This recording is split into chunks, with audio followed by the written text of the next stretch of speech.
Hello സുഹൃത്തുക്കളെ, ഇന്ന് എന്നോടൊപ്പം ഉള്ളത് നമ്മുടെ നാട്ടിലെ ഏറ്റവും തലമുതിർന്ന രാഷ്ട്രീയ നേതാവാണ്. അദ്ദേഹം ശ്രീ പായിപ്രകൃഷ്ണൻ. വെൽക്കം. അപ്പോൾ ഈ പായിപ്രകൃഷ്ണൻ ആരായിരുന്നു എന്ന് ആദ്യം ചുരുക്കി ഒന്ന് പറഞ്ഞ ശേഷം നമുക്ക് ചർച്ചയിലേക്ക് കിടക്കാം. കോൺഗ്രസിന്റെ നമ്മുടെ പഴയ എഴുത്താനിക്കാട്ട് ഇബ്രാഹിം സാഹിബിന്റെ കാലം മുതൽ അദ്ദേഹത്തിന്റെ ശിഷ്യനായിരുന്നു അല്ലേ, അദ്ദേഹത്തിന്റെ അടുത്ത ശിഷ്യനായിരുന്നു. അവിടെ നിന്ന് തൊട്ട് ഇങ്ങോട്ട് പ്രവർത്തിച്ചു കഴിഞ്ഞാൽ കെ കരുണാകരനുമായിട്ട് ഒരു ബന്ധമുണ്ടായിരുന്ന ശ്രീ പായിപ്രകൃഷ്ണൻ എറണാകുളം DCCയുടെ വൈസ് പ്രസിഡന്റ് ആയിട്ടുണ്ട്, ട്രഷറർ ആയിട്ടുണ്ട്, KPCC എക്സിക്യൂട്ടീവ് മെമ്പറായിരുന്നു. ഇതിനൊക്കെ പുറമെ ഗുരുവായൂർ ദേവസ്വം ബോർഡിൻ്റെ ഡയറക്ടർ ബോർഡ് മെമ്പറായിരുന്നു. ഇങ്ങനെ നിരവധി സ്ഥാനങ്ങൾ വഹിച്ചിരുന്ന അദ്ദേഹം പായിപ്ര പഞ്ചായത്ത് പ്രസിഡന്റായിരുന്നു. പായിപ്ര പഞ്ചായത്തിൽ നിരവധി പ്രാവശ്യം പഞ്ചായത്ത് മെമ്പറായിരുന്നിട്ടുണ്ട്.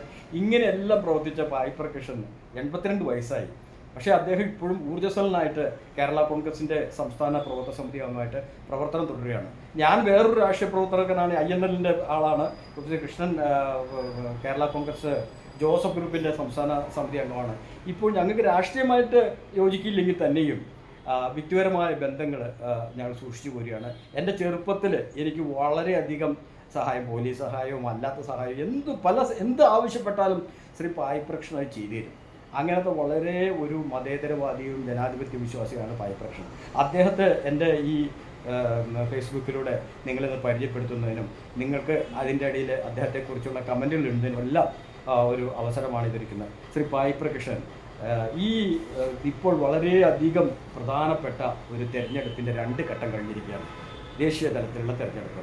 ഈ 2 തെരഞ്ഞെടുപ്പ് കഴിഞ്ഞു കഴിഞ്ഞപ്പോൾ, 2 ഘട്ടം തെരഞ്ഞെടുപ്പുകൾ പല സംസ്ഥാനത്ത്, കേരളത്തിൽ കഴിഞ്ഞു, കർണാടകത്തിൽ പകുതി കഴിഞ്ഞു, തമിഴ്നാട്ടിൽ കഴിഞ്ഞു. ഇങ്ങനെ 2-3 ഘട്ടങ്ങൾ തെരഞ്ഞെടുപ്പ് നടന്നു കഴിഞ്ഞപ്പോൾ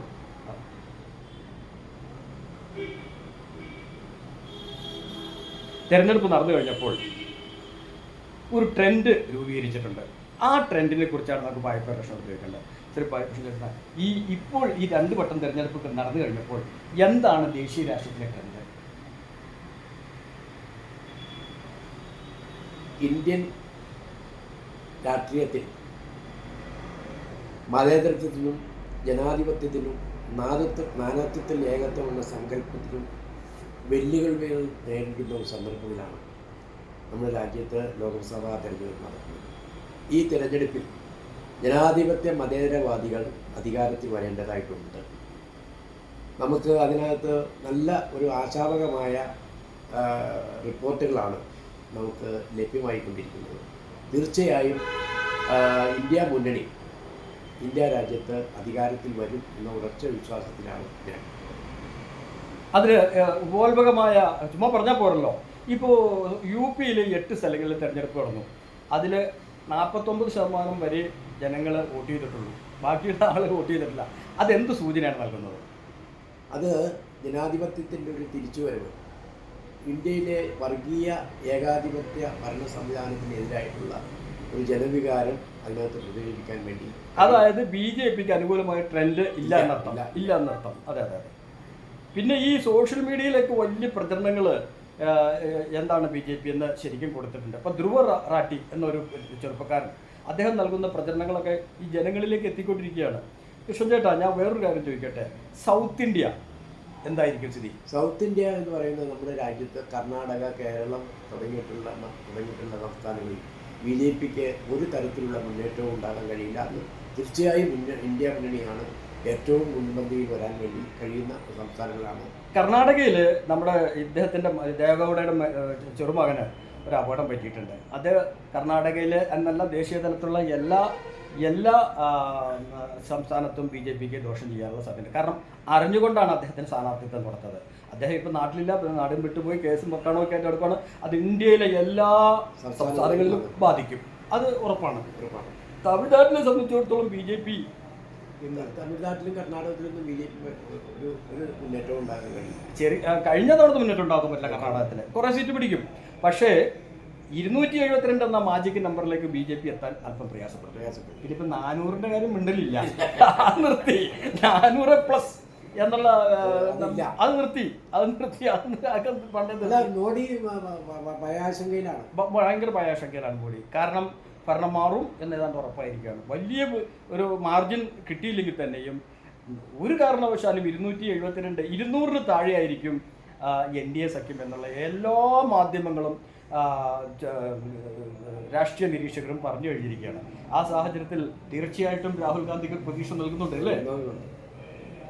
ഇത് മതേതര സംവിധാനം ഇന്ത്യയിൽ നിലനിൽക്കണം. അതാണ് ഇന്ത്യ രാജ്യത്തെ ജനങ്ങളുടെ ആഗ്രഹം. പണ്ടുകാലം മുതൽ സ്വാതന്ത്ര്യത്തിന് മുമ്പും സ്വാതന്ത്ര്യാനന്തര കാലത്തിലെ ജനങ്ങൾ നാനത്വത്തിൽ ഏകത്വം എന്ന സങ്കല്പത്തെ മുറുകെ പിടിക്കുന്നവരാണ് ഇന്ത്യ രാജ്യത്തെ ജനങ്ങൾ.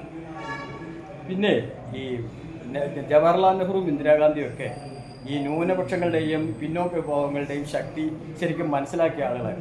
അതിനുശേഷം കോൺഗ്രസ് അതിൽ നിന്നും അല്പം വിട്ടുപോയത് കൊണ്ടാണ് ഇവർക്ക് വന്ന ഈ പരാജയം. പക്ഷേ ഇപ്പോൾ രാഹുൽ ഗാന്ധിയുടെ നേതൃത്വത്തിൽ ന്യായ് യാത്ര നടത്തുകയും കുറച്ച് പദ്ധതികൾ ആവിഷ്കരിക്കുകയും ചെയ്തിട്ടുണ്ട്. അതിൽ ശരിക്കും പറഞ്ഞിരിക്കുന്നത് ഇവിടുത്തെ ന്യൂനപക്ഷങ്ങളുടെയും പിന്നോക്കക്കാരുടെയും സെൻസസ് എടുത്ത് അവരുടെ പ്രശ്നങ്ങൾ പരിഹരിക്കുന്നതിന് വേണ്ടിയുള്ള നടപടി ഉണ്ടാകുമെന്ന് ഈ രാഹുൽ ഗാന്ധി കോൺഗ്രസിൻ്റെ പ്രകടന പത്രികയിൽ പറയുന്നുണ്ട്. മാത്രമല്ല ഈ രാജ്യത്തെ പ്രതിപക്ഷ കക്ഷികളുടെ എല്ലാം ഏകീകരണം ഉണ്ടായതും വളരെ നേട്ടമാണ്. എല്ലാ കക്ഷികളുടെ നേട്ടമുണ്ടായി. ഇപ്പം അത് മാത്രമല്ല ഈ ഡൽഹിയിൽ കേജ്രിവാളിൻ്റെ അറസ്റ്റ് അത് വളരെ അനുകൂലമാണ്. അത് മറ്റേ ഷിബു ഷോറിന്റെയും അറസ്റ്റും ജനാധിപത്യത്തിന് ഉണ്ടാക്കാൻ കഴിയും. അത് ഉറപ്പാണ് ആ കാര്യത്തിൽ. അപ്പൊ അതൊക്കെ BJPക്ക് പറ്റിയ ഏറ്റവും വലിയ അബദ്ധം. പിന്നെ എന്താണെന്ന് വെച്ചാൽ രാമക്ഷേത്രം ഒരു വിഷയമായിട്ട് വരുന്നില്ലല്ലോ ഈ തെരഞ്ഞെടുപ്പിൽ. അതെന്താ? അത് ഇന്ത്യയിലെ ജനങ്ങളുടെ മഹാഭൂരിപക്ഷം വരുന്ന ആളുകൾ ദൈവവിശ്വാസികളാണ്. പക്ഷെ അമ്പലത്തിൻ്റെയും പള്ളിയുടെയും മാസ്കിൻ്റെയും നേതൃത്വം അംഗീകരിക്കുന്നവരല്ല.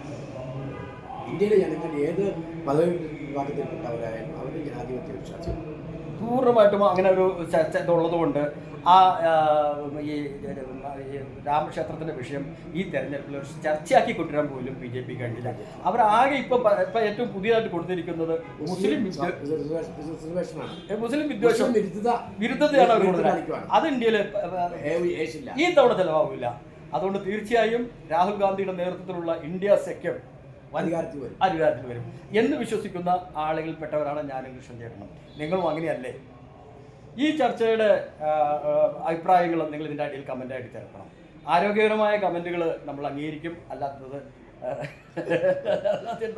തട്ടിന്ന് വരും. അതിനെപ്പറ്റി നിങ്ങൾ വേദാറാവണ്ട. കാരണം ഇത് ജനാധിപത്യത്തിൻ്റെ ഉള്ള ശക്തിപ്പെടുത്തുന്നതിനുള്ള ഒരു ചർച്ചയാണ് അല്ലേ കൃഷ്ണൻ ചേട്ടാ?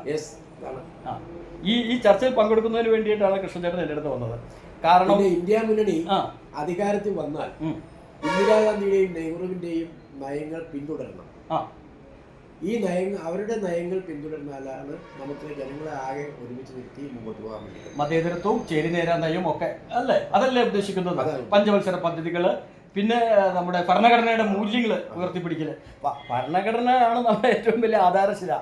അതിനെ മാറ്റി നിർത്തിയിട്ട് തിരുത്തുന്നതാണ് ഈ 400+ എന്ന് പറഞ്ഞാൽ ഭരണഘടന തിരുത്തുന്നതാണ് അർത്ഥം.